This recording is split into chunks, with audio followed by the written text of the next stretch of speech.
Good evening, everybody, and welcome on in. It is finally SSRL's evening tonight, and I've realised the title is currently incorrect, but I will get that fixed in just a moment. But otherwise, it is, I promise you, round 3 in Silverstone. Sorry, in Lusail tonight, Qatar.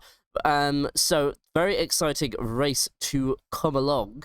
Of course, Andy taking, of course, a podium there, finally back on form. But of course, Robastian getting his first win of the season. First and foremost, I'd like to introduce myself. My name is David. You can call me David, Dave, or even Wingus, depending on how you feel. Of course, we'll be introducing my co-commentator later on. Well, actually, in just a bit, of course, that is Herman the German. Now, of course, while I'm changing the title, let's go through our driver's standings. It is currently Danger David on top, and he is currently still leading, even though getting third place there, he was cutting it very close. But thanks to his fastest lap point back in round 1, he remains your driver's championship leader for the time being. And he will stay, well, he'll still stay there for the time being, but Robastian and Andy Andre, Bavish and Andrew rounding out your top 5, and all respectively very quick, but then followed by Mr. Relter, Race Taste, Kashka, Energetic, and Rush the Siri rounding out your top 10. On to your bottom 10 then. Herman, of course, now with us in the commentary box, will now race in Division 2, so expect him to drop down the order as this season progresses. He is followed on by Control, Tarkangino, Kovachka, and Flip.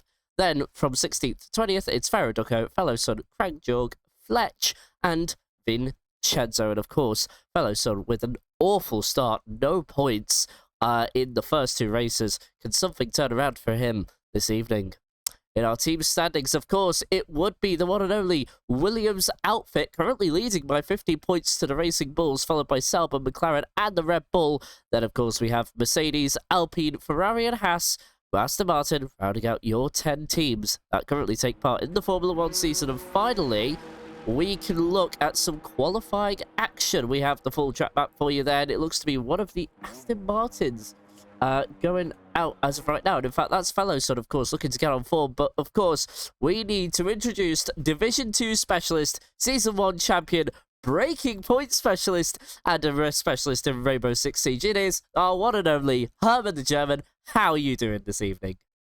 Thank you once again for the lovely introduction. Yeah, I'm quite good, thanks. I'm interested to see another week of SSRL D1 racing pen out for tonight, and let's get this one started, shall we? We're already into qualifying. First flying laps are coming in, and this track is coming at you fast, also for the drivers, obviously, as downforce levels have stayed similar to last year's games in terms of setup. So these are very fast and very thrilling laps. So let's enjoy with our 20 driver grid as we are approaching the 15-minute mark.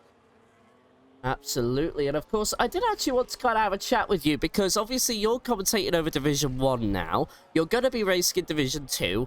What are you looking out for this evening? If you could just give us a bit of insight into how your thought process is going into tomorrow evening, and what is standing out to you, and what would be your main sort of focus point? Yeah, first of all, track is not the same. It's going to be the rest for the next or the remainder of the season, which there's basically nothing to look out for, especially if other competitors like, for example, Quincy and Race Chase are going to be racing tomorrow night as well. I think just overall the general picture with David against both of the Williamses, who've been showing up strong already in the first 2 races, and they're gonna be putting him into the sandwich between if there's no real charge from Guy Rupke here tonight, as he's taking that reserve place. Most of the time, I think you can say that consistency is about the most important thing when you have a track like this, where nothing is really out of the question because of track limits. So there's a DNF because of Wouter and a Haas, and that's Fetch, and that is the penultimate turn. Turns 15, and there has been a crash, and the Ferrari is out already without the time. So that is probably going to be P20 on the grid, and I'm surprised there was no penalty in terms of a 5-place grid drop been given to the Haas driver, because that is certainly one of the fastest parts on the track. And if he was erratic with his behavior moving off of the racing line, which I did not see in fact, that is going to be quite heavy as a penalty, but that doesn't seem to be the case for the game, at least, as Andy has now topped robustness and controls time by 1 and 2/10 respectively. And I just kind of wanted to kind of pick up on that, because I saw the aftermath on that, and it looked like to me the Ferrari went into the back of the Haas. So if we are to support what you're saying, that would make the most logical sense, as we are starting to see flying laps come in. And one of the drivers I really wanted to point out, like, you know, who's had a rather disappointing start to his season, is fellow Son. And of course, we remember seeing him battling in the Tuesday division back on season 5. He was right there. Well, I wouldn't say right there in terms of Andy Andre, but he was up there in terms of results. And now all of a sudden, he's right at the back of the field more times than not, and hasn't scored any points in the first 2 races. And what does that do to you as a driver that used to be right up there? Yeah, it's the same thing with Ferguson as well. We talked about it after Austria, because we had some sort of a contact into turn 1 on one of the opening laps. And yeah, you reported to me and I reported to him that we are not really feeling the game right now. It's just going to be using that VR for Tuesdays as some sort of like an extra motivation to be improving for that, because he hasn't done that for other games, or especially not full-time for F1, because it wasn't really working in last year's game at the end of the season. So I think just overall the game feels a lot different. I've struggled as well, and that is also the result why Kwan, who is currently in 9th position, has been replacing me, as I'm taking Pleasant Snake's 2nd seat for tomorrow and the rest of the season after Jamaican Jim left. So I think just overall the enjoyment for the game isn't really there. I have to say, I haven't tried the F1 24 game after 25 has came out, but I'm quite certain I would enjoy this more. And I don't think it's a step in the right direction for me personally, and Ferguson has been feeling the same a bit regarding the style you kind of need to be having at the moment. And I feel some stages, especially when force feedback is sometimes off, or at least it was for me in Austria, the car feels more Arcadia than before, and we had a lot of things where you would say the 24 physics weren't really representing the real thing, especially when looking at esports and how they turn the car and to have the most rotation out of corners, or especially into corners. To enjoy it, you don't have to do that. That's quite obvious, but yeah, I think for now I've 24 more in good memory than what is currently being offered to me on 25, and I'm not sure if that's going to be developing with the next part of the season up until the start of September. But yeah, I think Ferguson is just in the same spot right now where he kind of feels the division is just too fast. He's trying, but I feel like the overall energy is going to be inside of the Division 2 in Ferrari, I would assume. All right. And now, well, we're just kind of watching a flying lap here from Race Chase, coming towards turn number 16 here, down the only DRS straight on the track, and that is a jump to 3rd place. McLaren's coming into this one 4th place, 3 points behind 3rd placed. Kicks up, as of course a lot of that being carried through Andy. And Andy, well, he has had a start. He finished in 5th in Austria and then found 2nd place. Or was it? Yeah, I'm going to say it was 2nd place. I think it was, Herman, in Austria. Let me just have a quick check. Yeah. Yes, it was 2nd place for Andy in Austria. Sorry, in Silverstone, beg your pardon. I'm still trying to just get to grips here. But at the moment, like, you know, Andy is often used to having a really bad start. And you're familiar with this as well, Herman, because when you were contending for the title with him in Season 3, Andy had that awful start in those first 2 races, and then he clawed it all the way back. And then, of course, we all know how Season 3 ended. But, like, you know, Andy is just a driver who is on a mission. Even when the chips are down, you just can't count him out at any point. Yeah, that's true. I think I have to correct you. I think that was season 4 when there was a Mercedes and he was racing another car. But yeah, that was quite scary at the first time, especially that Mexico one. He just spun in front of me out of nowhere. That was really one of the weirdest thing to see, because Andy wasn't really. There's like no major mistake you can kind of link him to something, and the only things that maybe went like flawless were sometimes strategy calls, especially in Miami, where just staying out wasn't really the right call, and everyone who pitted under the safety car, and I think that was for Division 2 as well, they just got way better results out of that, and at that time he was fighting with Andrew to keep him off the podium, and only the tires went in Andrew's favor at that stage, and he just couldn't get that podium, and Andy also fell back later and dropped massively behind, even in those short sprint laps, you can say, when a late safety got hit. So I don't think there's one more true thing about Andy than you can't keep him you can't count him out at any stage, even if one of the Williams drivers or even David is going to take a lead over 30 points. I think Andy has overcome that, and as just say that he has overcome Robastian's provisional pole time. And one thing I want to quickly point out is that Ryan Brooks just got new pedals and a new wheel last time out, and he's already in the top 6 position as someone who's going to be racing full-time, or is currently racing full-time in D2. Quite impressive, and is in a reserve seat for a Russian series for tonight. Let's see where you can end up with a final push.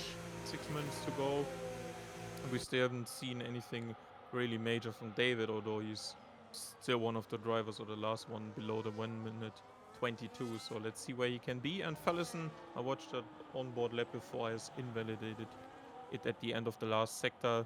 Turn 15 to be exact, where we had the crash before. So yeah, he's going to be looking for another lap where he can finally put himself on the board. And let's see what the last 6 minutes bring in. And Uh, also... Sorry about that, Herman. I didn't mean to cut over you there. I just kind of wanted to kind of bring up the facts. You were talking about Ryan Brooks there and how he has new pedals and new wheels. Well, I was just kind of observing him, and I think he's still kind of acclimatizing to his equipment. He had 2 earlier flying laps, which were invalidated, and obviously now it's still showing that he's got the pace. Last week, he qualified in 11th and could only manage a 14th place, so losing 3 positions. So he's one to be bouncing. He's one looking to bounce back this week. I would say same for Bavish as well, although his results weren't that bad. He qualified 8th and then finished 6th. He's currently on a flying lap now, and just as we go through the final corner of turn 16, he's about to open the DRS for the last and only time on that lap, and that's 8th place. So that is where he qualified last time out. But I remember talking to him, I think it was during Division 1 a couple of weeks ago, and he was saying, oh, I could probably contend for the championship. It's just not quite come to fruition just yet. But like I said, drivers are, like even you've said, Herman, drivers are still acclimatizing to the game. There's still a lot of time to go. And with drivers kind of finding things out. Now, one of the drivers that has impressed me over these first 2 races, I have got to say, is the actual Williams team themselves. Robastian, very quick out of the gate, and Andrew X as well, also very quick out of the gate, although I do believe Andrew was on Monday's division last season. Would I be correct in saying that? Yeah, that was correct. He was also racing previously with no stabilizers allowed. He made that jump quite late at the end of the game, where he found more pace, and then the first podium also hit in one of the last races. And he's incredibly fast now. I have no idea what kind of feel he gets from the car, if he made an upgrade on his rig or something, but he's just incredibly fast. Also, he's close with Robastian. If they practice together now, if they just really want to get a championship fight going on and the campaign, basically, I think they can, because both of them have enough experience. For Andrew, a bit lackluster for the top end of the field, but that has been no problem so far. He's been a bit critical about how the races have been panned out, especially in Silverstone last time out, but I don't think that's an early sign of worry, even on his side, because there's still like 8 races to go. And also one thing, while watching Fallison now on his hopefully first completed valid lap, Moksha in the chat saying, yeah, he's missing his old teammate to be practicing with.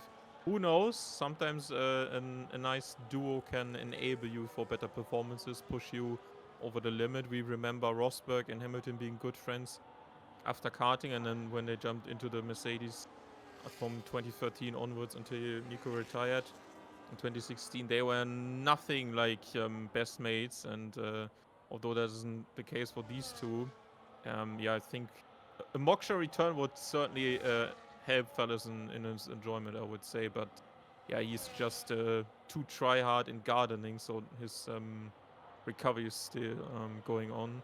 And wishing him the best of luck. Let's see Fellason over the line now. First attempt is valid, but it's also going to be the last one, I would assume. And it's 5th position, and that is not too bad for someone who's been struggling. And we pointed that out earlier in the broadcast, and that is not too bad. I think there are going to be some people, including Bevish and David, who are going to be challenging him for that 5th position and even further beyond that. But for now, not too bad.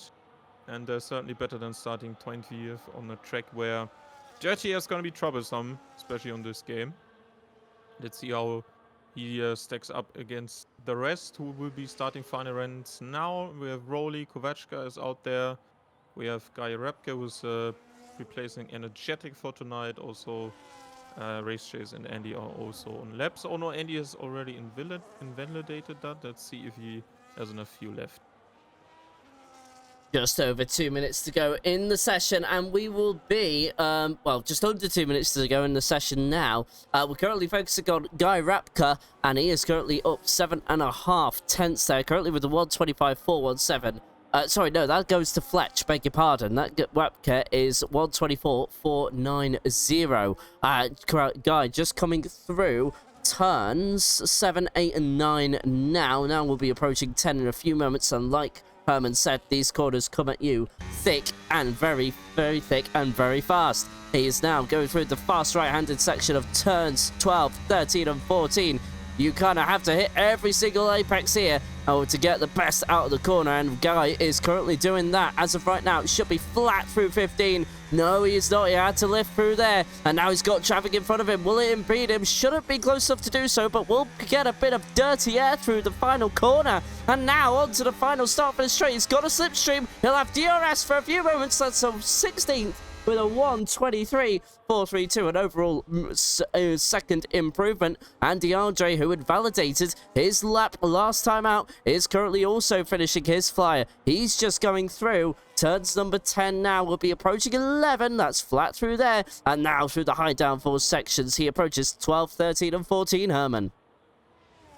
Yeah, I think there was something really going on with Race Chase now. Has improved this time as well. So a lot more contenders coming up right now in the inside of the 1 minute 21. So let's see what the Andrew lap is going to be as he's approaching the final turn as well. And Andy is onto the line. Let's see if he can improve on his provisional pole time. He can! What? And that's a whopping 4.5 tenths better than his previous best. First guy to break into the 1 minute 20s here tonight, as the next cars are coming across the final turn. I think that is racers into the pit lane. And let's go to Andrew. Lap is still valid. 2 tenths up is still a nice improvement. Let's see final turn. Don't run wide. Over to the line, and that's an improvement by 3.5 for 4th position. Not too bad.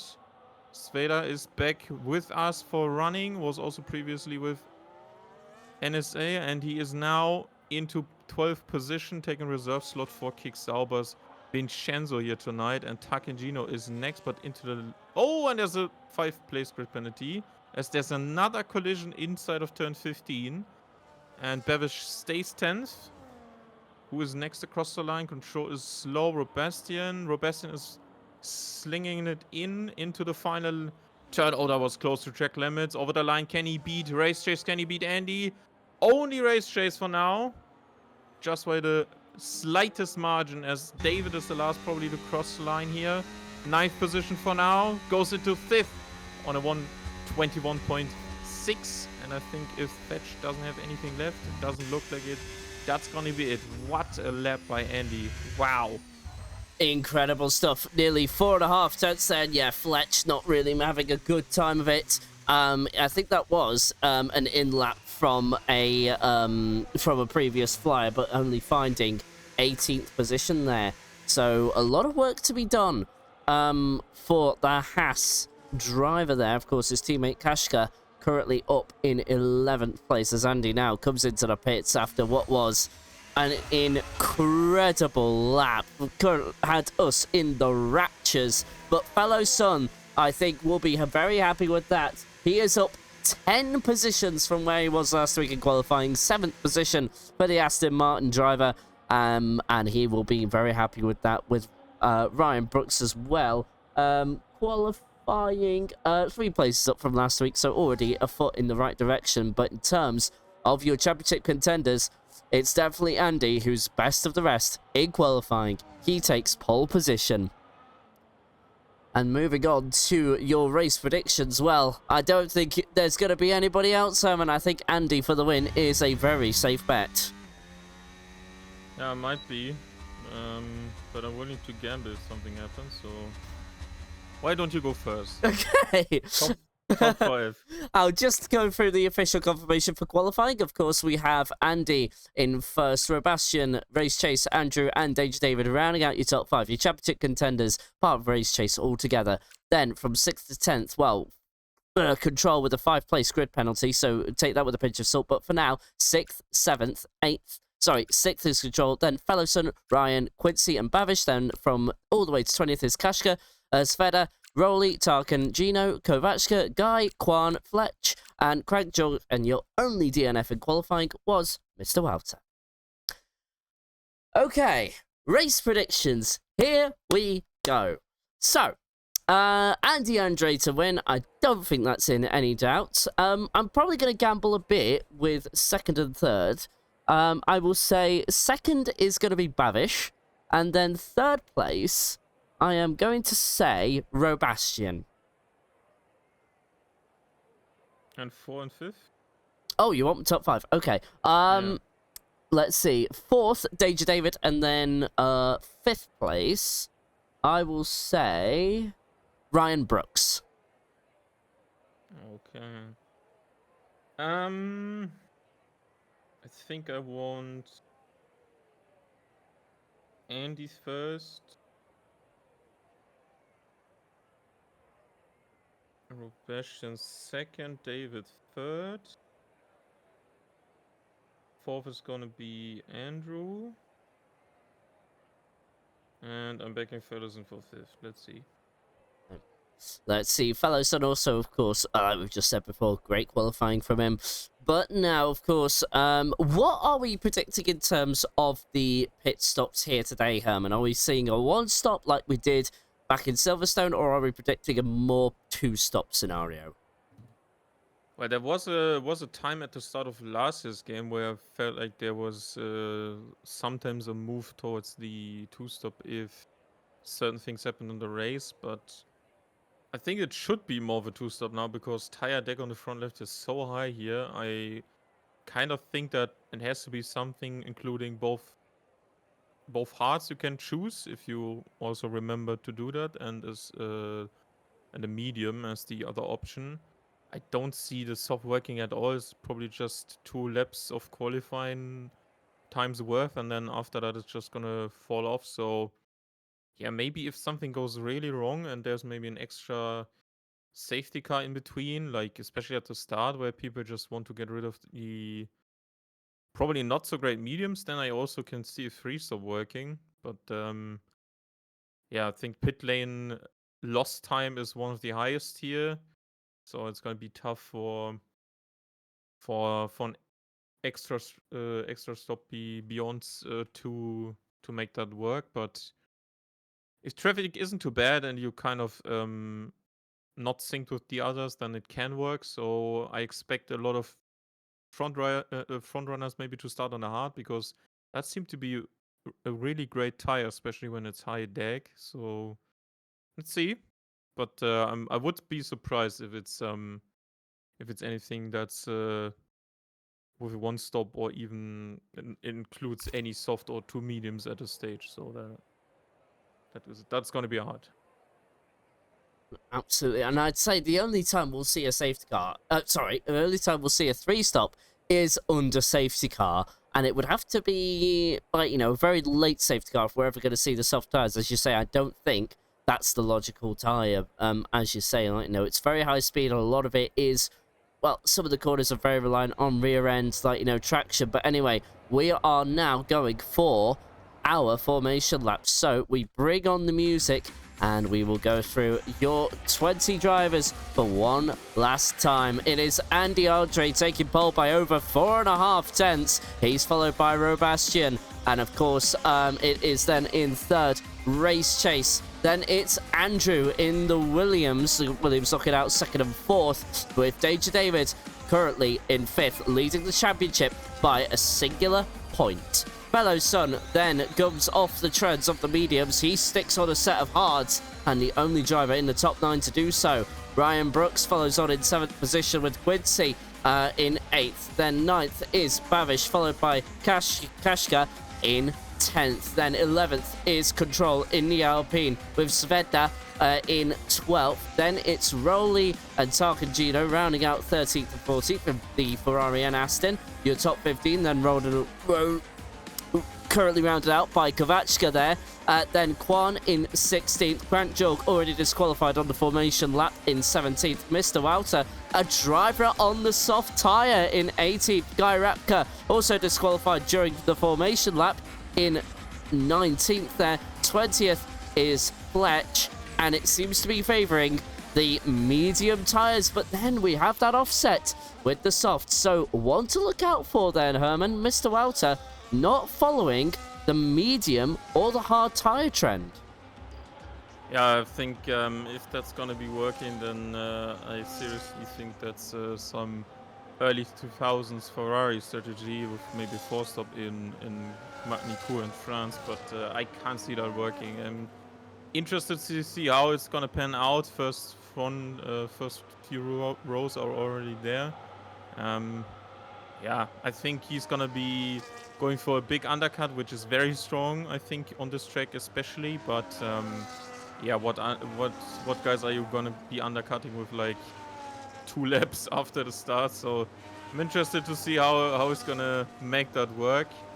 And I think the biggest gamble here would be a safety car right after the start. Fetches into his line. Let's get to the start. All right, well, the balls are very, very far out. Lots of runoff, so a safety car, highly unlikely. I've never seen one in Losail. But anyway, it's now the Grand Prix. We have 3, 4, 5 red lights. It's going Qatar, and I think Andy was a little beaten by the start there. I think Robastian is better off the line. He is. He's down the inside. People in the background going too wide. Bit of contact between a Red Bull and a Mercedes. But then, side by side, Robastian goes to the lead of the race. What a move by Robastian. What a start. And that is the Williams up to the lead. In the background, Quincy fights away past Fellow Son there. Not the best start for him. Then Danger David also loses position. So there's a piece of front wing going flying off somewhere. We'll find out who that is in a few moments' time. But lots of racing. It's frantic. And there's a spin there for a kick-out. But that is Sveta, who has gone round. Caution in Sector 1. And luckily, it doesn't bring out anything. A corner curtain, 10-second penalty. 1 place gained for Kwan. And he'll have to serve that in his next pit stop. Or he can serve that in post-race. Red Bull there has also going slowly, I think, or losing a lot of positions. That is Crank Jorg there. But Andy loses the lead on lap 1. And now he's got to fight for this on track, Herman. Yeah, that's going to be very crucial, especially on these parts of the racetrack inside third sector, because there's going to be a lot of dirty air waiting for you. And I have to say, I'm proven wrong already, but yeah, Waters up into 11th already. Very good start. A lot of people at the back weren't really ready with tires, and I followed the chat to say that we probably had one moment gone too early, as Waters now into 10th, fighting it out with Bavish on the main straight into turn 1, but he is ahead and he will be staying in ahead, and there's a contact. Bavish turned in a bit too early, I would say, and there was no way he could avoid that rear of Wouter without opening up the steering again, but he did not do that. think there was nothing on Walter's end that caused that collision, but thankfully no big damage. Bevish can continue, and he will be doing that from 13th place. So yeah, just interesting to see how the drivers at the front are gonna be managing that dirty and the front left for the medium, because high fuel loads now with different tire scaling and also high deck, as Katja has now spun it after the slow section at the start of turn sector 2. So that is a trip into the gravel for the Hungarian driver, and yeah, you're gonna be you are in need to be cautious to your tires and also not run too close to the others, because tire and engine wear is significantly worse if you run in the slipstream for longer than 5 laps, as there's probably a pounce and an opportunity for Andy now. Yeah, moves out to the left-hand side to the outside and has gone by on Robastian to take back the lead of the race, as Andrew is following his teammate closely in third. Race chase, and then David, and next gap is already over, second with Ryan leading Quincy, Feddersen, so has control, and Wouter, your top 10 currently. So yeah, let's see. And I wouldn't be surprised if even people from P6 are going to be coming in early for undercuts, and they could jump the front guys if they're betted too much, especially into turn 1 and 2. So yeah, just keep them tires alive, and you have all opportunities on your hand, as now Bevish is trying to get by on Tark and Gino. This isn't really the overtaking opportunity here. If you don't have a better exit, he's going for it for a moment. No, stays back and is single fire again. And there's a late move, and he's by and into 12th position. Bevish on the return to the top 10 positions. I was just going to say, when that contact with Mr. Welter and Bavish happened, I actually cut away to see Danger David get past Quincy there. Danger David now back into 5th place, which is where his qualifying started. And at the moment now, he is just coming up to the back of the McLaren of Race Chase, and he hasn't totally gotten away from Robastian, but Robastian not really going to be close enough to have a go. So here we go.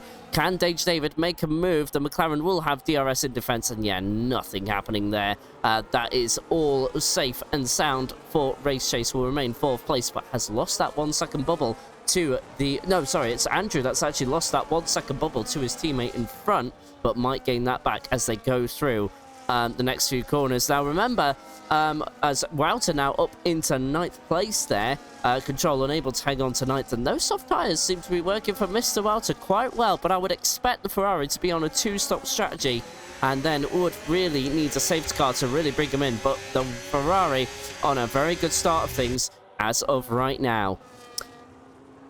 Currently keeping focused on the battle for 4th place. Caution in Sector 1 for one of the Haas drivers. That is Fletch facing the wrong way out of turn number 6 there. No intervention required from race control, but a lot of drivers really cutting it close with that barrier. I'm surprised to see so many mistakes, but no safety car as of yet required. And as we said earlier, it will take something special to bring out any sort of intervention from race control. I've never seen a safety car happen in all the time I've commentated, but I wanted to get something from you, Herman. What is it like racing around here, and especially with the dirty air now? Is it even harder to overtake? Yeah, well, I haven't really done Qatar so far, so based on last year, as David is now by on Race Chase into turn 1 as well as in fights with Quincy for 7. Yeah, it was still quite severe compared to other tracks, especially since it's not only high speed in terms of the turns, but also like you can run very close to each other, because the slipstream, especially in the 3rd sector, is really underestimated by some drivers. You can, or could at least in last year's game, run lower ERS modes in order to not run into the back of someone after the triple right-hander inside of the last sector, because you were just slipstreaming on high downforce, and every time you made a turn there was obviously less front end for you, and that also made warnings way more possible for you, as yeah, some of the front runners have probably experienced by now as well. When you just turn in for that second turn where David is right now, you can be, yeah, you can get caught out there and just ruin your run into the next 2 turns as well. So it's really hard to manage, and you have to always kind of anticipate where the car is going to be. I have no idea how this game is currently fitting for these drivers with the dirty air, and I would assume also high on downforce compared to other tracks or the previous 2 we had. So certainly interesting to see who is more liking to these conditions, as I know from Andy, as controller is retired, that he always loves the high downforce tracks, and you include, for example, Zandvoort and Qatar to that one as well. And I think he's managing that after a bit of a bad start, and now he's in the lead as well. So you really don't want to be running in the dirty air, as Fellison is now up with 32nd time penalty, currently following Quincy on the hard tires, the highest hard runner we have at the moment. As David and Race Chase have respectively dropped back over second, and Ryan is on to the back of currently 5th place Race Chase. Let's see where this battle is going to be. And also, a quick note about earlier, Control had front wing damage, and I think he decided that there was maybe something more to it, and maybe his race strategy was just ruined too much, as Bevish is now into P10 again. And let's see if he can make quick word of Wouter, who's currently following the Quincy train, as we approach the penultimate 15 turn, and Fetch with a 3 seconds as well. Absolutely. At the moment, the top 2 have completely ran away under half. Well, sorry, Andrew currently separated by 1.3 seconds to his teammate. And here we go. There might be a move about to happen as Ryan Brooks into 5th position there, going into turn 1. Quincy as well is being overtaken by fellow Son into turn 1. Oh, contact between the Ferrari and the Red Bull. I don't think there's any major damage to Mr. Wouter's car. Maybe just a bit of pride and maybe just a bit over-eagerness from the Ferrari, but otherwise everybody is still pointing in the right direction. Of course, a bit of contact happened with Babish earlier on between these two. And speaking of, well, there's many swaps happening up and down the field as Babish gets a 3-second penalty for track limit violations. Of course, the dirty air being very harsh around here, and he will not be the only driver. We currently have 1, 2, 3, 4, 5, 6 drivers on 3-second track limits penalties. The only exception to that being Kavachka on 6 seconds. And of course, remember, you need to serve track limit penalties post-race. You can, apart unless it's 10 seconds, you cannot serve it post-race. Anything in the 3-second range has to be served there and then. And then, of course, Kwan with a 10-second penalty. He actually did cut the corner and gained a position, but as it's 10 seconds, he can go and serve that in the pit lane, and that will be removed from his overall race time. Now, here we go. Again, DRS for Robastian, and what will be maybe a familiar sight for laps to come as he gets closer and closer to that Sauber, but just not close enough. But these two, Herman, are running away with each other. It's now Ryan Brooks making a move on Danger David up to 4th place. Ryan Brooks absolutely flying. But what I really want to kind of get your opinion on, Herman, is that these top 2 are beginning to run away. What kind of situation, if you were one of these 2 drivers, would you be looking to do? Would you be looking for the undercut? Would you be looking for the overcut? Or does it depend on your position? Really interesting, because last on the race we had in season 4, the overcut was my preferred choice, which also helped to get me track position over Andy in that race, where we kind of were running with 4 cars in the lead. But when the pit stop phase came, I was going for that overcut, and the others who even opted to stop earlier weren't really in the picture after that. So for season 4, I would say for track position, overcut was the right thing, but the entire warm-up was really poor, so it was really easy for Angie to get back into the gap.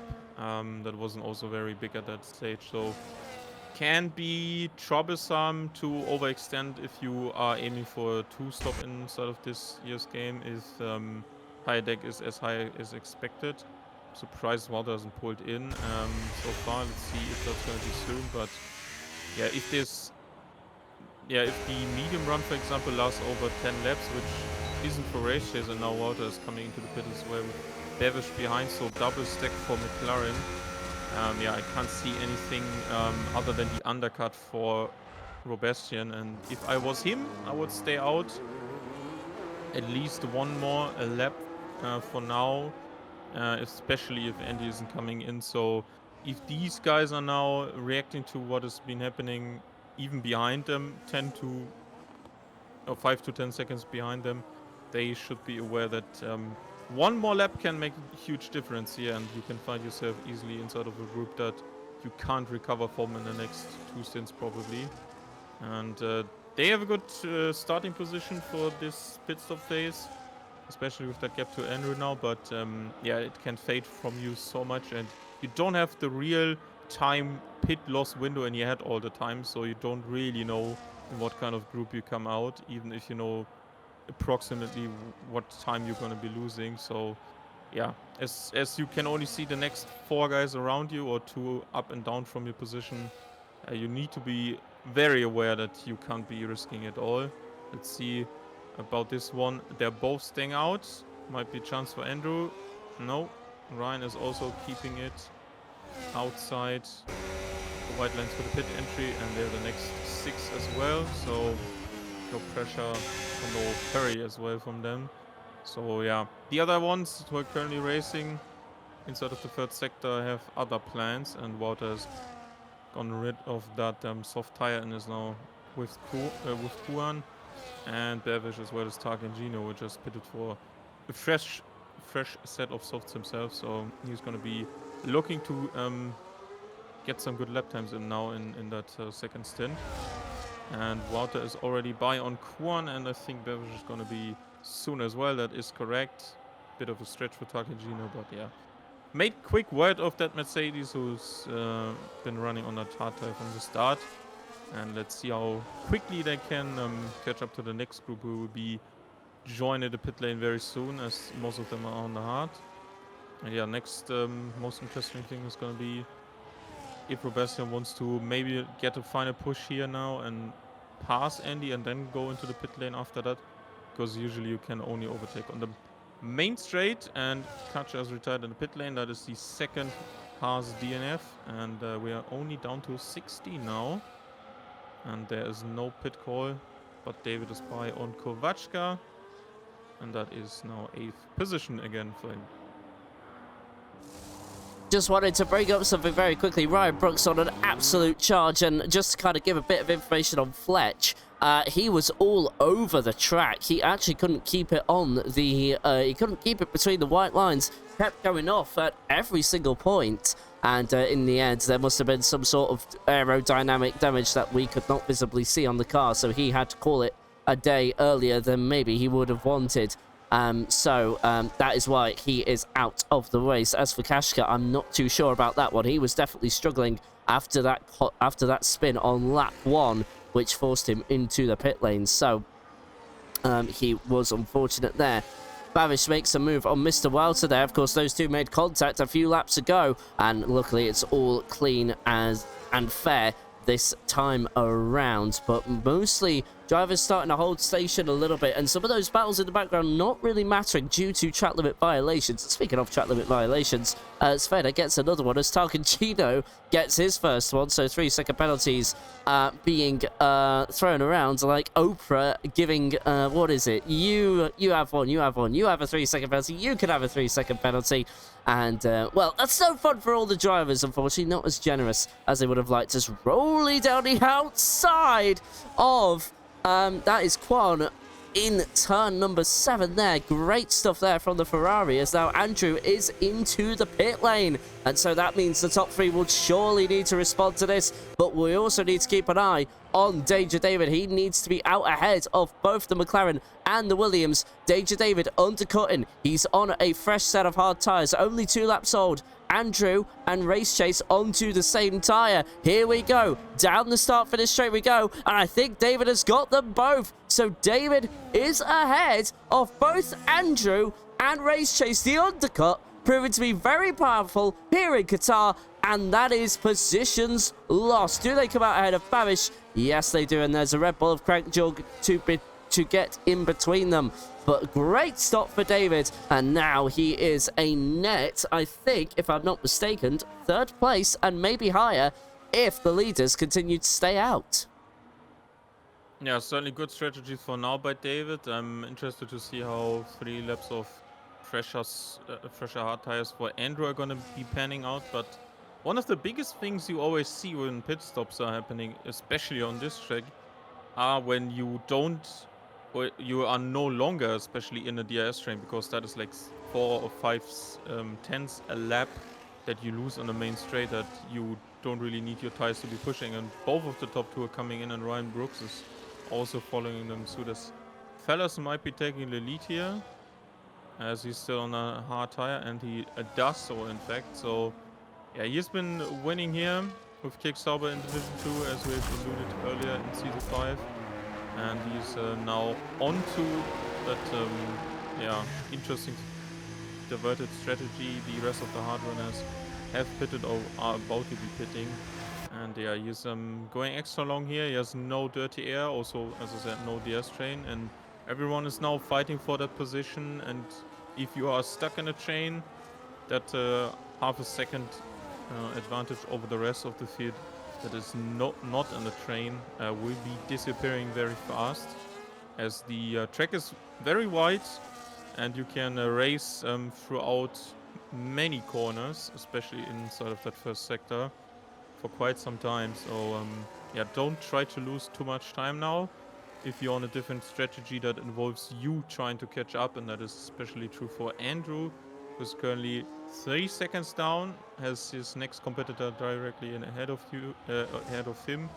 But yeah, he needs to be finding pace on his own now, and yeah, recharge is really tough here if you're not in that DRS train. And NG is leading Robastian and David after those two have come very closely out of the pit lane in front of David. So David has made the right call so far, and let's see if he has the pace to stick with them, as Robastian goes off the track and has a 3-second time penalty. David with a bit of momentum, he's probably not gonna try and go for attack here, but just trying to recharge battery, as he's been pushing 3 laps earlier than these guys in front of him to make sure he's gonna be benefiting from that undercut hugely. And yeah, if he can maintain DRS gap, then you also use less tires and then not going to be shot as much. But if the front two are trying to use more tires, he also needs to be digging in as Race Chase goes by. And Takogino as well on Krankjork, who has been running on mediums for 13 laps now. And that's going to be interesting. So yeah, most of the guys have done a stop. That is only Fellas and Krankjork and Juan not for the time being. So yeah, interesting. And only halfway done so far, Dave. So we are still going to be treated for another phases of pit stops before we see a final dash to the finish. Absolutely, yes, and another round of pit stops. By the way, just have a quick question in chat. Is it a mandatory 2-stop still? It is not. So no, that was just for Season 5. And for Season 6, that has been scrapped, but due to the erratic tyre wear that is in these races, the mandatory 2-stop rule has kind of been brought back in a way. So while it's been officially removed in the rules, it has unofficially come back in the game. Fellow Sun now pitting from the lead. I don't think he'll be out ahead of the top 3. And of course, as Herman said earlier, Dage David with an excellent strategy. The undercut working well for the Racing Bulls driver. Fellow Sun now out of the pit lane, but does have a penalty to serve as well. And of course, I just kind of wanted to kind of pick up quick on something Robastian said last week when I interviewed him for the win. He actually said that he wanted to see a Romanian podium. He wanted Andy himself and his teammate Andrew there to be in the top 3, but unfortunately that has been put into a bit of doubt, with Dage David of course getting the podium. Now, a bit of a record that Dage David has got going into this evening. Got 3rd last week in Silverstone and is going to be on for 3rd again. Of course, he won the opening round, so he would be, I think, the only driver to have a podium streak of 3 races. Of course, that would be a 1st, a 3rd and a 3rd. But of course, I'm sure David looking for the win, and he could even make that 2nd place, so he'd get all 3 spots in 3 races here, and we are now over the halfway point. And well, the mindset here is now starting to think, well, at least I've got through the first 15 laps. Let's get through the next, I would say, yeah, 15 laps now. And at the moment, Dage David just losing touch with that 1 second bubble he needs to be in for the DRS activation zone, as we are now going to start lap 16. But one of the biggest losers, I would say, Herman, in the pit strategy. Race Chase right up there with the top 5 and is now completely out of it. What can you do in that kind of situation? How do you get those places back, if it is at all possible? I think it is. If you look at Fellison now, he's done his first stop, is back onto the hard tire, is going to be running a medium tire at the end, and he's probably going to be... Oh, there's a nice fight with Bevish and Ryan, and there's Bevish around the outside of the Mercedes. You just need to be in that rhythm now, trying to stay with that driver who has better tires for the moment, but you have the ability, or should be having the ability with that pace he showed in quali, to stay within and make most of that. If you maybe made a change that is really suitable for racing conditions, that's going to be tough. You just kind of have to stick it out there, and yeah, for now he's penalty free, and that should be one of the main focuses as well. Biggest winner on the other hand, Wouter, first phases of pit stop, P7 after starting last, and that is currently coming in nicely. Ryan Brooks also loser after the first pit stop phase, waited way too long. Andrew was around his pace, and he was also in his DRS window. Now he's over 2.5 seconds behind and has a 3-second time penalty, and it just kind of jinxed Andrew as well. He also got himself a 3-second time penalty. So yeah, Ryan has the 1-lap fresher tire, but that wasn't really the best strategy so far, if he's not going to be benefiting in the long run and maybe get by on Andrew. Andrew, as all of them, including Bevish now, who's been repassed by Ryan as I speak, is going to be interested in that 3-second time penalty phase. Since yeah, they have also Walter behind, who is just probably chilling a bit and not pushing too hard to make these tires last for the next pit stop phase, who will be coming sooner rather than later, and one of the first guy to get another Tarkan Genius on another set of softs. He must be on a free stop. Certainly these softs don't go 12 laps now, so that's the most interesting strategy. Not 1 but 2 soft stints. Yeah, okay. Aston Martin is gambling here big time, I think. Can work out, but it's gonna be a tough task, especially as he's been dropping back to P12 now. Yeah, just after the halfway mark, so certainly one more pit stop coming up. Some DS trains are formed, and we're going to be seeing how people will be managing the tires, especially if they're at the end of their stint very soon, as Wouter and Bevish. So they're going to be looking to keep everything between the white lines and not push too hard, also not fight too hard. Tires are going to be not enjoying being offline and having less grip available to them. So yeah, let's see. And at the top, it's Sebastian against Andy now. They've left David behind once again. They're both in their league of their own, and they're continuing to fight for the race win. And Andy currently has no time penalty, but they can change in a matter of seconds, because track limit warnings are very, very easy to get here. Absolutely. Danger David, though, in a very good position. He's not got any penalties to his name, but then again, neither does Andy. So really, no pressure on for the lead. It really is just a case of keeping it between the white lines for the whole 29 laps and just seeing what everyone does around you. Of course, keeping it between the white lines here, easier said than done. And of course, a lot of drivers, especially the one we're looking at here, Race Chase, not really making any progress as of right now. Currently stuck behind fellow son in the Aston Martin.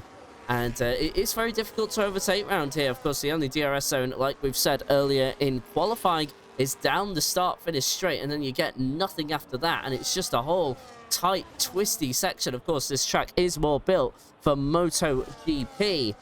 16 turns of it anyway, but at a length of 3.4 miles. It's not easy to overtake here, and of course, that one DRS zone doesn't particularly help things. And it's just one of those tracks F1 keeps returning to. And yeah, well, it's going to be interesting because I think we're going to be elsewhere. But then, of course, we have another pit stop from not Mr. Welter, that is Bavish. And he is currently into the pits from about 6th position. Goes onto a set of fresh, hard tyres. So he'll go to the end on those tyres rather easily. And then we'll just see how everybody else follows through. As Danger David with a 3-second track limits penalty. So that means only 4 drivers on no penalties at all. So Herman, most of the grid now on track limit penalties, and that just shows you how hard it is to keep it between the white line. Yeah, that is certainly one of the truest things. And yeah, I've just checked. Andy just received his first warning a couple of laps ago, but as I said, even with 11 laps to go, that can change drastically. And now Rowley is 1 to follow, and we're down to 3. And yeah, that is certainly not good, as yeah, you kind of want to be benefiting maybe from other people, especially since Takagino is ahead of him, and he's certainly going to be making another pit stop. Race chase. Wouter and Andy going strong, and Wouter's certainly going to be enjoying that, but he should be responding to Bevish's pit stop, who just did that.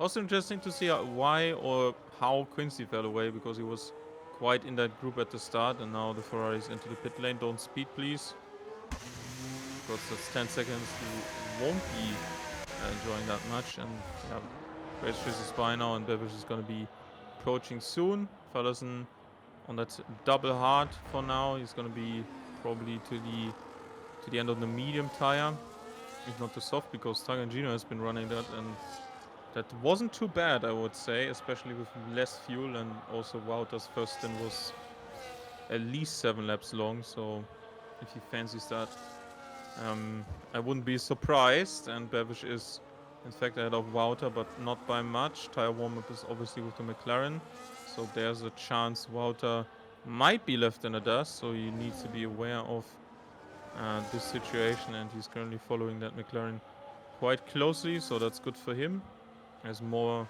duels basically have emerged apart from our top 2. Race Chase Fellison mentioned before, Wouter, Bevish, there's also Kovachka and Takagino for 11.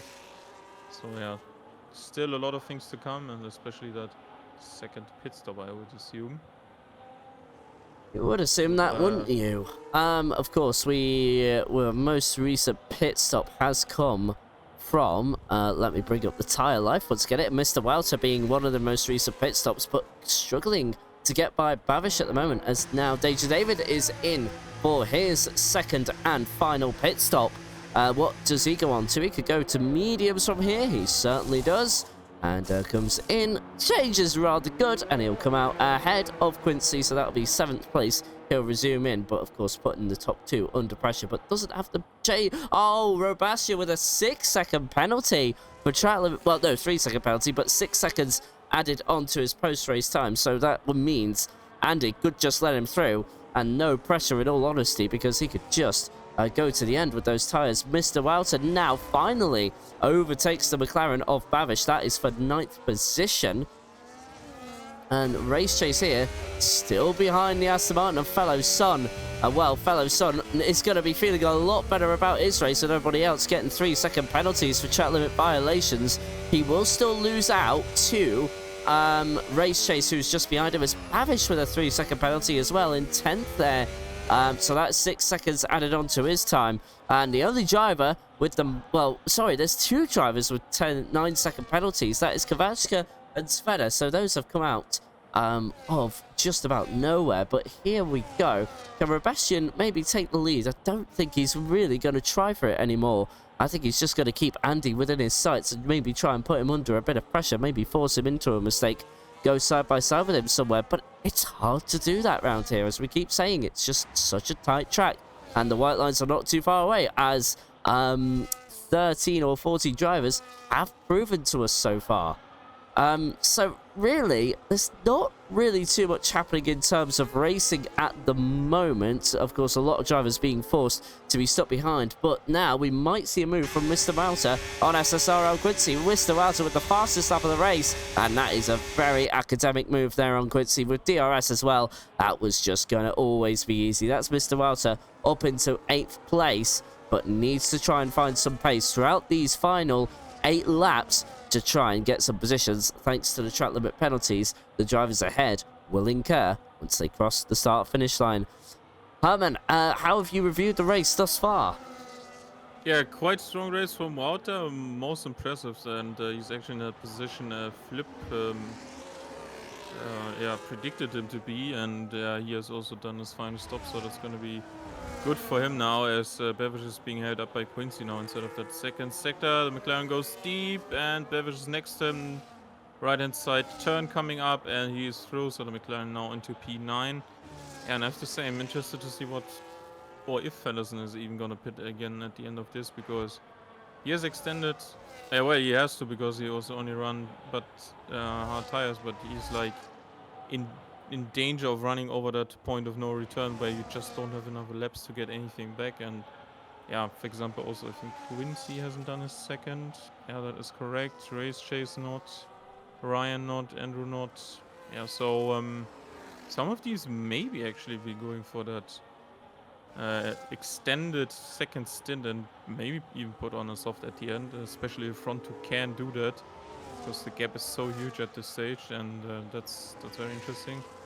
Also, yeah, just good racing in between those couple of laps, especially after the pit stop. And yeah, let's see if Ryan can maybe correct his mistake from earlier. He's once again back in 4th position and close to Andrew, but he is certainly in need of a better pit stop strategy for a second stop if he's ever going to be in once again, because if these hard tires feel good, hey, who knows, they might be extending, and they have completed the tire rules, so it wouldn't be an issue from the side of the game. So yeah, just a bit of long game now at the end, and not overdoing it too early, because if you have some tires left, you can attack. He's getting closer on half a second. He's not really pushing that, showing himself briefly for playing the brakes into turn 1. So yeah, quite field spread, especially with people committing to that 2-stop, and they've been dropping places because of that. Better line from Ryan now. Ooh. No space given by Andrew, but it was still significantly ahead. So Mercedes is in need of patience if he wants to be on that podium, and that would be quite a run. After just acquiring new hardware, you always need some time to adjust yourself. He has done brilliantly so far, and also on a very hard track to get everything right. So far only 3 seconds, that is good. Let's see how these next 5.5 laps pan out, as there's another one for Babish and Quan.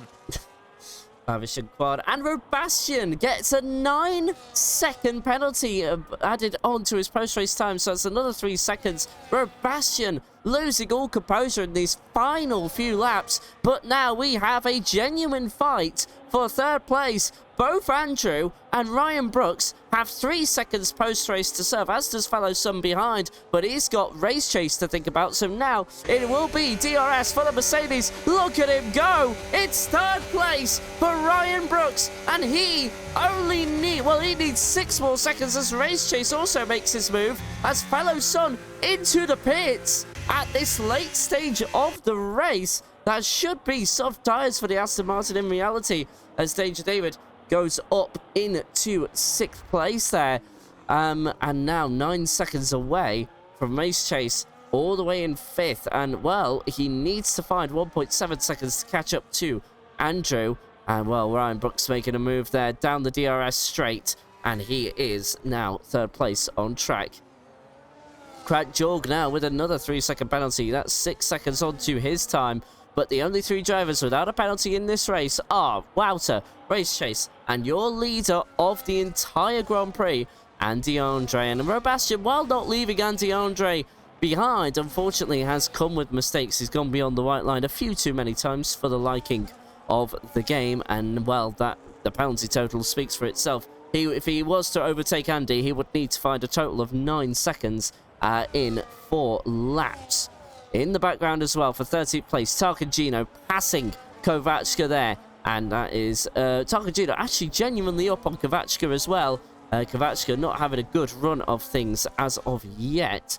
And now fellow Sun and Quincy have just gone side by side with one another through one of the more unlikeliest of places, turn 15, if you can believe that.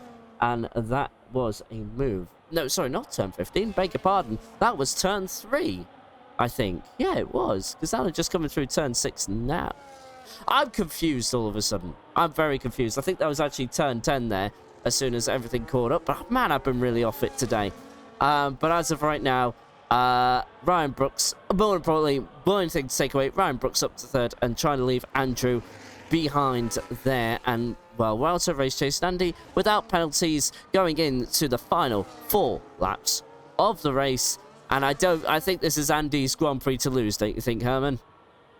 Yeah, certainly at this stage now, with 9-second time penalties applied to Sebastian, who has been keeping him honest, but I think there's certainly a talking point about dirty air for his entire race. You really never adjust to it, because especially when wear kicks in, the fronts are really been punished by less cooling, obviously, as well, and his engine is probably running all sorts of hot. So yeah, that is no easy task to be completing that for 27 laps now, as there's a there is another kick Sauber. That is the reserve teammate for Andy for tonight.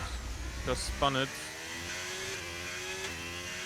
at turn 1, and there was a quick moment of gasp, I would say, for the leaders, because they were closely or close by to that. So yeah, thank God nothing happened there, as he continues in 16th place. Sveda, that is. So yeah, Feddersen can make some ground still.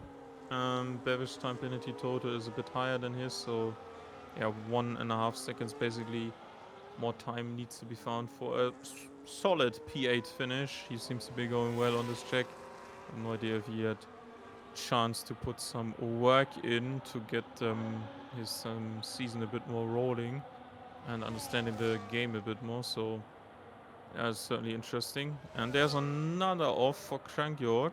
Turns 15, front wing damage, and Kovachka is fighting, or was fighting with Targentino, who just entered the pit lane on a very short notice. And I think the Red Bull has to get out of the way as well, is into the pit lane as well. And the top 2 have started the penultimate lap, as also Krankjorg has retired from the session, leaving us with 15. And all of them, if it stays like this, will receive points in just a moment time. Just wanted to say, with Ryan Brooks being in third place, the Mercedes team came into this round in terms of constructors with 16 points, 10 points behind Red Bull, and now with Krankjorg gone, and of course Quincy being a reserve's not scoring points for the team, well, Mercedes will be overtaking Red Bull for that 5th position as well. Kick Sauber will also get a little boost, but Williams have kind of been in and around them, so not really much gains there from Sauber's side. And with the Racing Bulls as well, well, Guy Rapke DNFing as well, so only Danger David scoring points for that team. They're not really going to make any further progress either, so it's looking like it's going to be a Williams show in terms of the constructors. But for the Drivers' Championship, with this all being shaken around, it is certainly going to be one heck of a title fight. But Andy Andre proving who's boss, 4.5 tenths over everybody else in qualifying, and well, nearly every single lap of this Grand Prix led, and has just been a little much for Robastian to handle. We start the final, what is it, 3.4 miles here in Qatar. I don't think Robastian is going to really try and make a move. There's not really much point. He's got 9 seconds in post-race penalties. And well, Andrew will be one to look out for as well. He'll be trying to get Ryan Brooks on lap 29 out of 29. Does he have an answer to Ryan's pace? It's around the outside. It's turn 1. Here we go. Ryan Brooks under pressure now, and he's held it off in the first turn for the time being.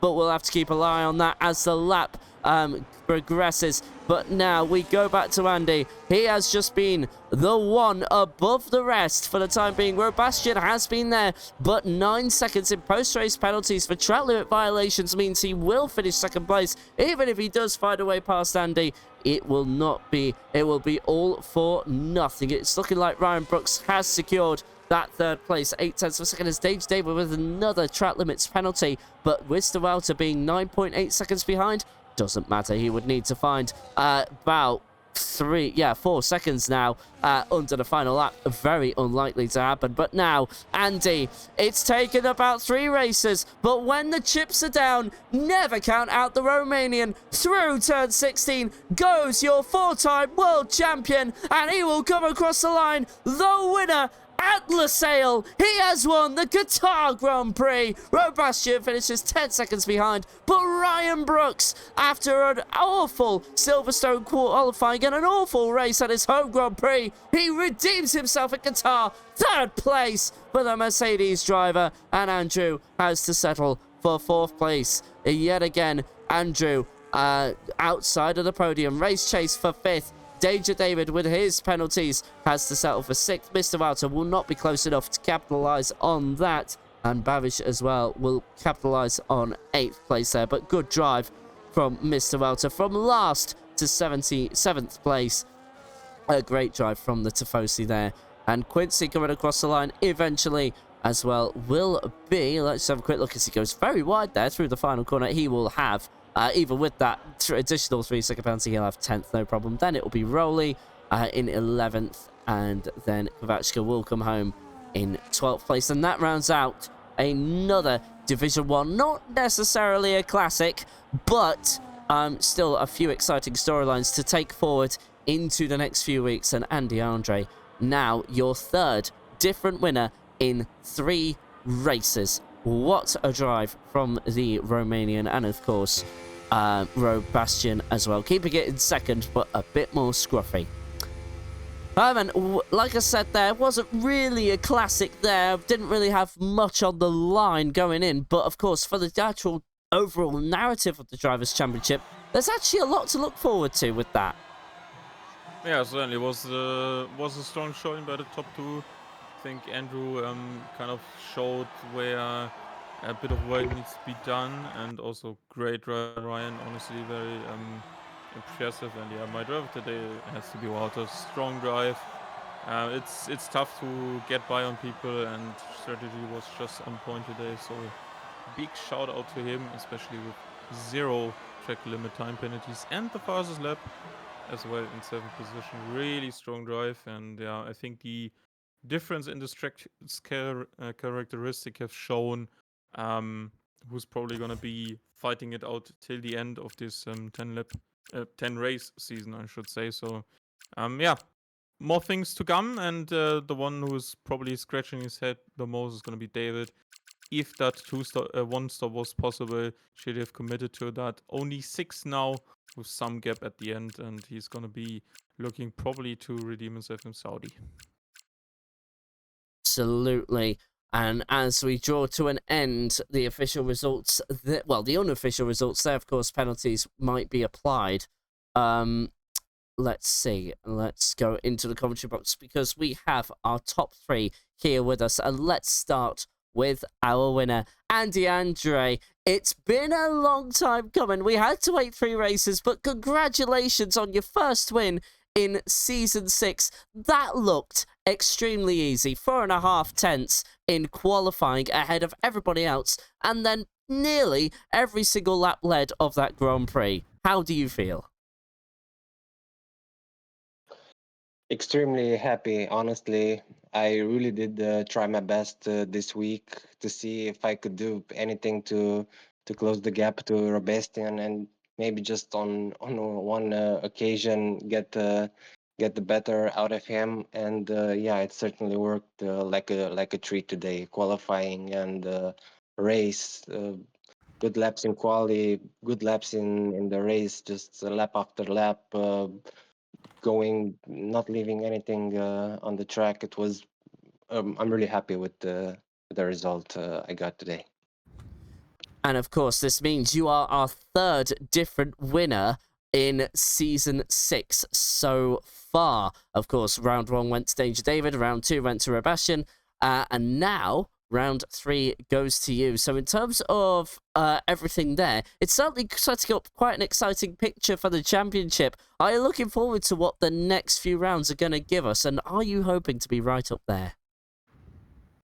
Well, honestly, I'm not hoping to beat Robastian over the championship, but maybe on one or two occasions still I could give him a good fight. I'm pretty confident about it. There's one or two tracks ahead that suit me really well, and I'll just have to focus on those and make the best of the rest. And just one final question from myself. In terms of strategy, was there ever any consideration for a one-stop, or was it always going to be a two-stop? Uh, I think about everyone went for the one stop.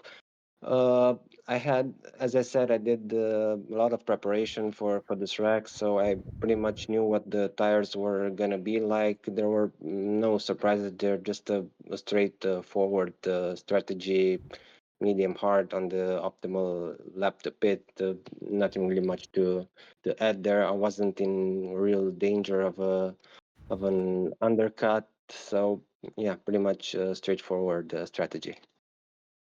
Brilliant. Well, just before I move things on to Herman, I just want to say Flip has been in chat this evening. He's currently watching this from his hospital bed, so just from ourselves and everybody here at SSRL to Flip, we do hope you get well soon. But now, moving straight on, I just want to turn the questions over to you, Herman. Do you have any for our lovely winner? Yeah, certainly. Yeah, obviously, Andy, this was maybe the most interesting track from my point of view. We've discussed before in previous seasons how you kind of always enjoyed these higher downforce tracks, and compared to Silverstone and especially Austria, this one was one of them, and you obviously made big use of that starting position and obviously staying ahead compared to Robustin, who's probably annoyed of your rear wing and all of that dirty air. So how much did you try to put emphasis on being ahead at critical times, especially since the front guys committed to that one stop where most of the midfield was looking at that two stop? How much of practice could have gone into evaluating how much there was actually worth in terms of time not being in that dirty air all of the time, because there's so many corners where you just need to be following closely and avoiding being off track. So was there something in your preparation that was also looking at this, as we have now way much tire wear than before? Oh, well, obviously, I don't have a lot of data regarding that, but I did notice that following closely to the car in front really damages your fronts. And I noticed last week Andrew and Sebastian exchanging places. I'm guessing to protect the tires when they were up ahead leading. So yeah, I really did try my best to get the place back after I lost it at the start, and yeah, happily I managed to keep it throughout the race, and I think it helped. Robastian wasn't really able to put any kind of pressure at the end. Not sure if he was trying that hard with the penalties he had, but still, I felt I had the upper edge at that point. And yes, for sure, going into the race, I was worried. I do enjoy having a high downforce setup. I was worried because the engineer kept saying during in qualifying that I was 18th fastest in the speed trap. So I was afraid of being a sitting duck on the straights, but happily it wasn't the case, and the high downforce probably helped a bit with tire well also, and in the end it got me the win. All right, obviously looking forward to the next couple of races in between before we have a short break. There's more of high-speed tracks coming with Saudi and Belgium. Are you trying to maybe convert something you learned from the first two tracks to maybe understand low downforce setups more in this game, or did you just try to damage limitate those races and just come back stronger on races like Qatar, for example, or maybe Hungary, or tracks with high downforce you always seem to be liking more? I honestly don't know too much about setups. I usually just use the first one I find online with just a couple of balance tweaks of the wings, and yeah, that's pretty much it. But yeah, as you said, high downforce tracks usually have suited me better in the past. But we'll just have to take each race as it comes, and we'll see what I can imagine. Anyway, congrats to Robastian for today. It was really an enjoyable fight. I couldn't break away until the last lap. He pushed throughout the whole race, and it was a really enjoyable fight. All right, that's very lovely to see you race on the track, and looking forward to see more. Thank you for taking our questions, and see you next week. And Yep, same thank you from guys. sorry, Thank you same both. See you next week. same from myself as well. Thank you for taking our questions this evening. And again, congratulations on what was a good win. Thank you. Bye. Bye bye. Robastian, we move on to you. Congratulations on second, but it wasn't easy. A 9-second post-race penalty you had to serve there. Were you trying too hard to try and get past Andy, or were you just trying to settle in behind him? And are you happy with second place, all things considered? To be fair, I'm not happy about my second place. I really don't know what happened in quali. Like I was looking about the sectors that Andy have put through his fourth laps, and his third sector was amazing. I really don't know. Probably it was an issue about my ERS deployment. And yeah, about the race, I managed to overtake Andy at the start of the race, but after that, I thought that Andy had 0-0 wings, and I couldn't do anything to fight with him. He almost broke the DRS train and flew off, but I've managed to stay in his DRS and pull a 9-second gap, a minimum of 9-second gap to the third place. And just for you, what was kind of your thinking going into the pit stop strategies? Did you ever have any inkling of a thought you were going to try and overcut or undercut Andy, or did you write off the win very much from when Andy overtook you?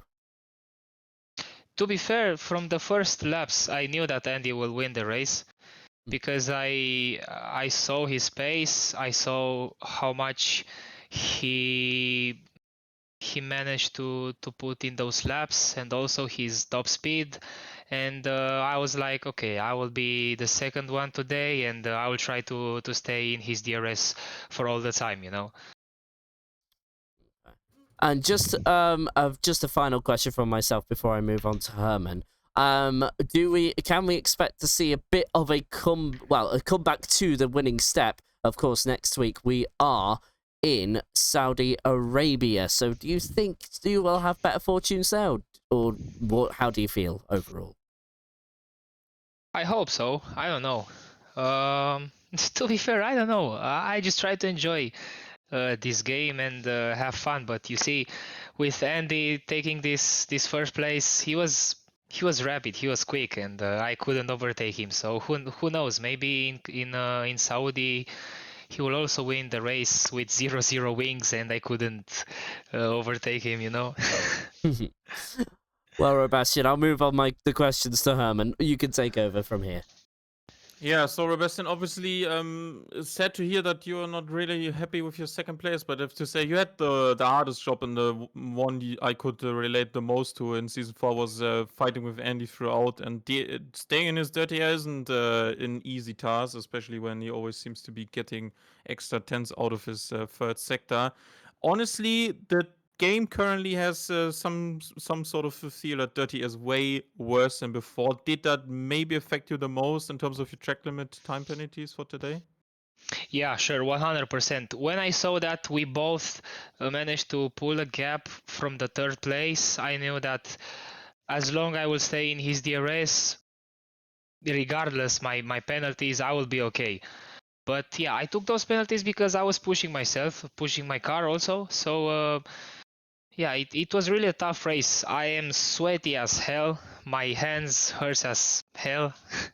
And it was an interesting race from my side. But Nevertheless, I'm happy for the second place. I'm happy that Andrew also took the third place, because I knew that the third place from Mercedes is a reserve driver, and his points will go to Andrew. So it's a good result overall for the team. But for myself, I will try to do better next time. Okay, that's obviously good news then. One thing I wanted to ask about your track preferences. I obviously discussed this with Andy before.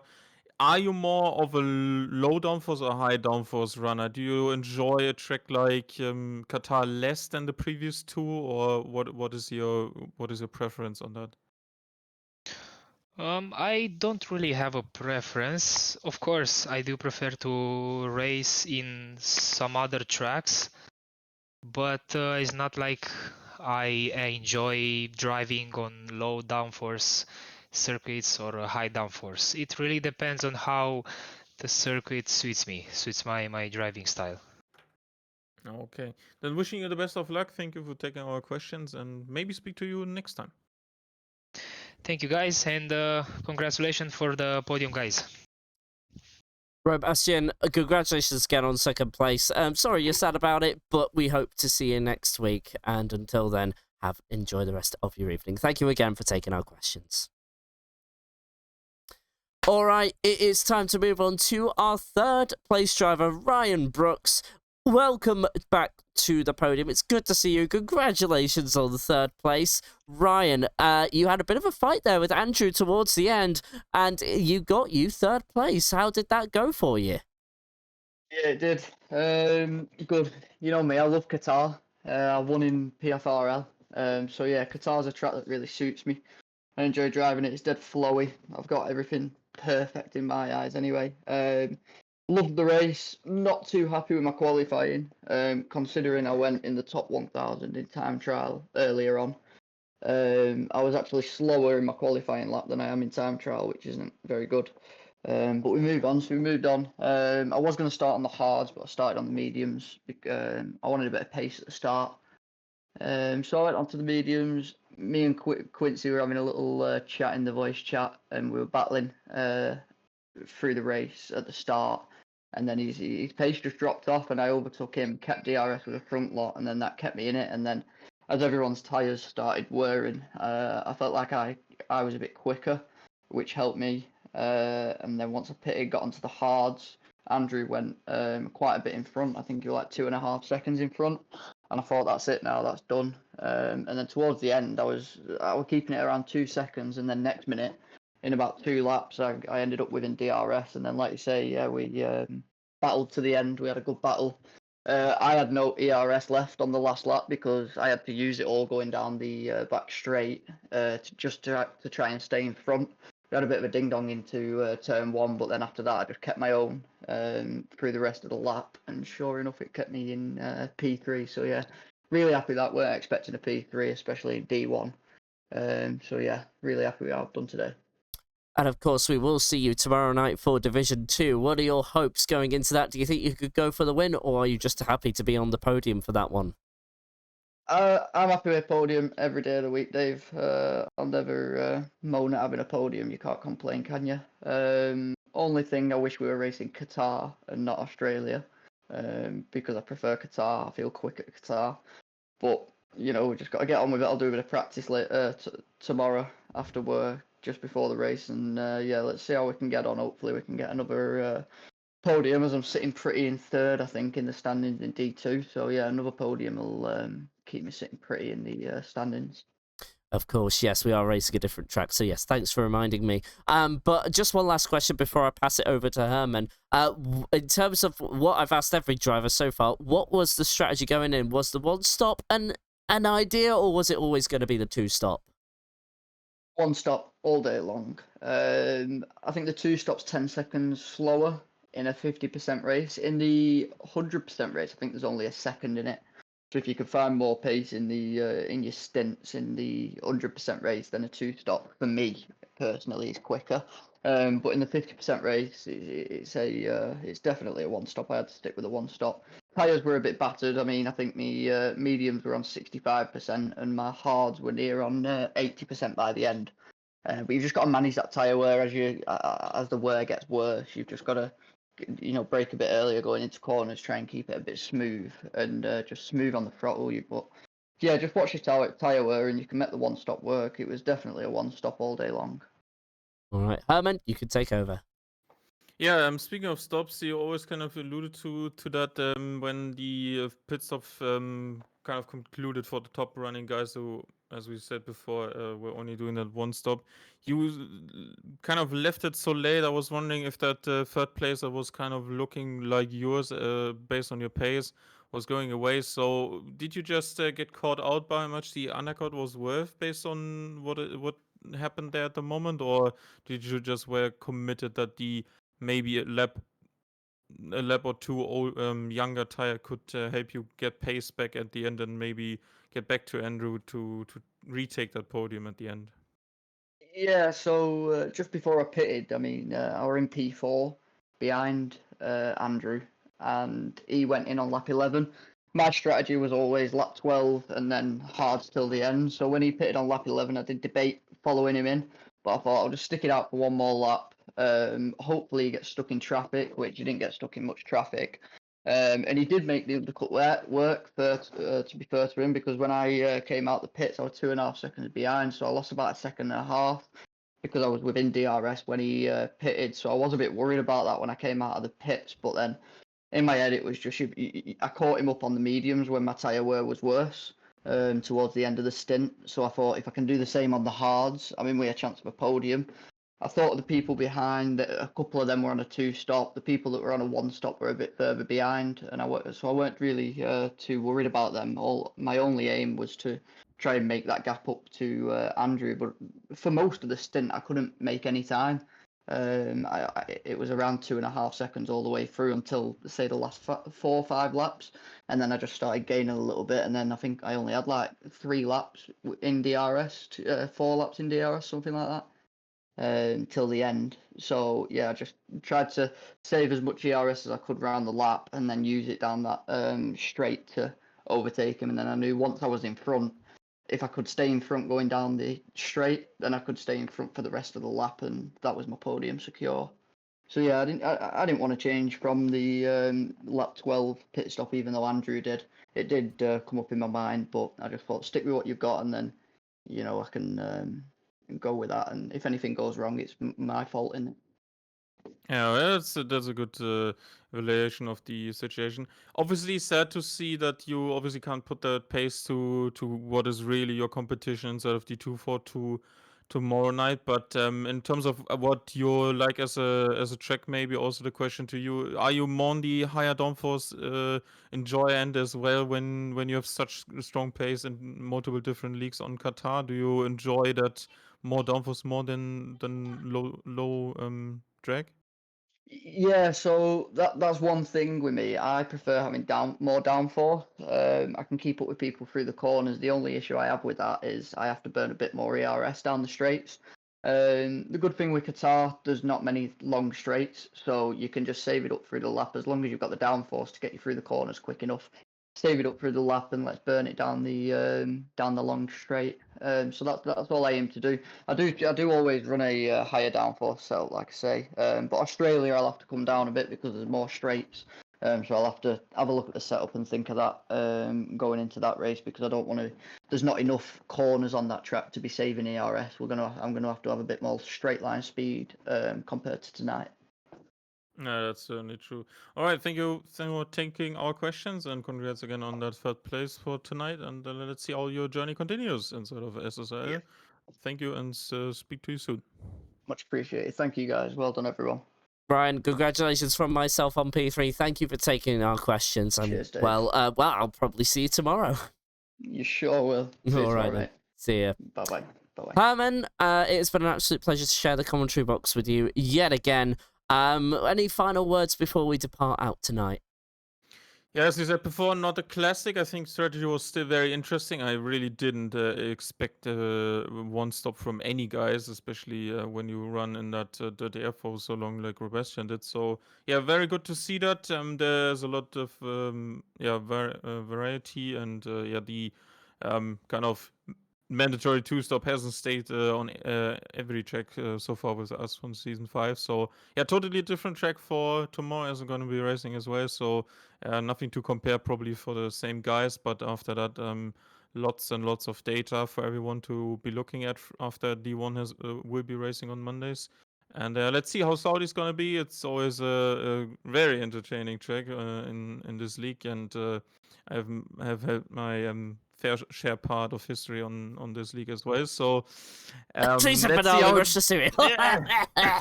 Oh, sorry, I have a really bad cough. Yeah, all good, all good.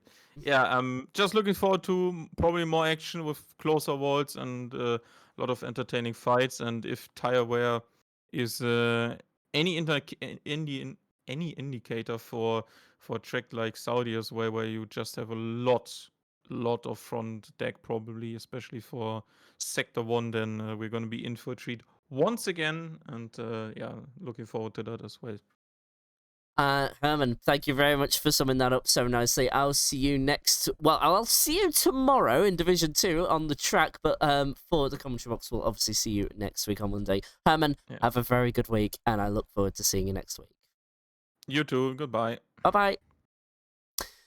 All right, guys. Well, from Herman and myself, that is going to be all for SSRL Division 1 tonight. But of course, I do need to remind you, we will be back at the same time tomorrow night for Division 2. Of course, that is a 50% race. That is more for the amateurs of our league. Of course, it's nice to see SSRL continuing to grow as the months progress on. Of course, just to kind of bring you through the calendar for Division 1 one last time before I go.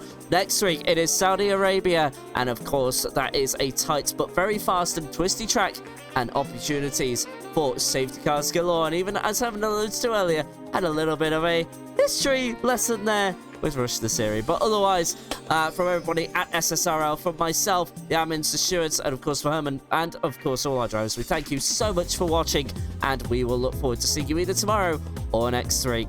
But until then, wherever you may be in the world, wish you a very good morning, good afternoon, good evening, or good night. Stay safe, stay alive. We'll see you next time. Bye for now.